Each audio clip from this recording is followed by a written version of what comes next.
आपके मामू कहते हैं कि जाओ तुम्हारी ड्यूटी लंगर खाने पर है, जो भी यहाँ है उसको खाना खिलाओ।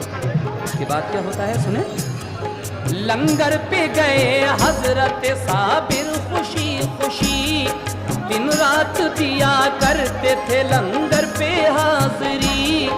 लंगर पे गरीबों के लिए खाना खिलाते, खुद पानी पिया करते मगर खाना न खाते। जब 12 बरस हो गए तो क्या हुआ सुनो, माँ को ये ख्याल आया कि अब देखूं लाल को, खा पी के जवां हो गया होगा मेरा पिसर।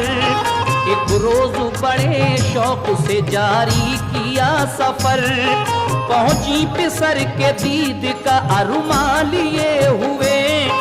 हैरत में मगर रह गई साबिर को देख।